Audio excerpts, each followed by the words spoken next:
What's good, guys? Prince Sports here. So the showstopper, Kyrie Irving.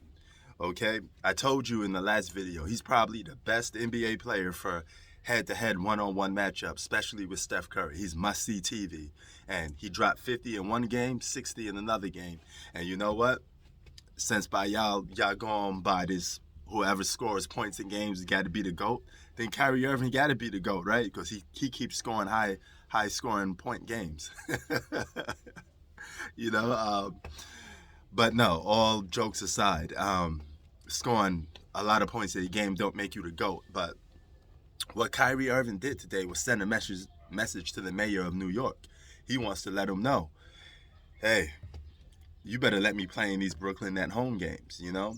You better not go back on changing your rules because this is what I could provide for the Brooklyn Nets. And he had 40 points by halftime. If he wanted to, he could have broke Kobe's record today of 81, but he didn't stat pad. If he stat padded, he would have broke that record today. And if this was LeBron James, he would have stayed in the game just to break the record because he's more stat motivated. Okay, see, this is the difference between guys that just want to win and guys that look for stats. Kyrie Irving had a high scoring game, but his main objective is to always win. LeBron James has a high scoring game. His main objective is to get as much stats as possible. That's the difference between these two guys and their state of mind and where they're at. But anyway, second time he's past this 50-point club. Now he's a 60-point club. I think he's the only guy to do it this year, right? His teammate Kevin Durant scored 53. These guys are sending a message not only to the Eastern Conference, but they're sending a message to the league. They're coming, and they look more like a team that's ready and poised to make a championship run, more than any team in the league that's bottom of the barrel.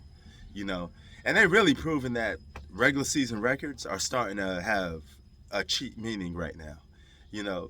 If this team manages to go to the NBA Finals and they were the bottom of the barrel team, they'd be breaking all the rules of the NBA because usually nobody talks about teams that's 7th or 8th seed, but this season is the only season when you get championship contenders, teams that was perceived as winning a championship, rather it was due to injuries or whatever took place on the basketball court,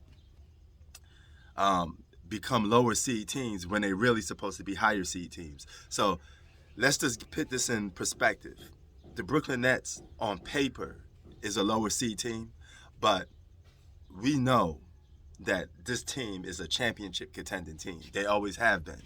That's why we had high expectations for them. The same thing with the Lakers. So if the Lakers end up going to the finals, it's not going to be that surprising. It's because they were supposed to be going to the finals and projected to go to the finals anyway. These are not real AFC teams. I know you are what your record says you are, and that is true. But also, just like stats, it could be misleading. There's several things that to take place. To take place to make a certain team that's supposed to be ranked high, go down. So you have to put that in perspective too. Okay, so there's levels to this. Basically, is what I'm trying to say. And yeah, Kyrie Irving, he could be a man on a mission, and the Brooklyn Nets could be a team on a mission.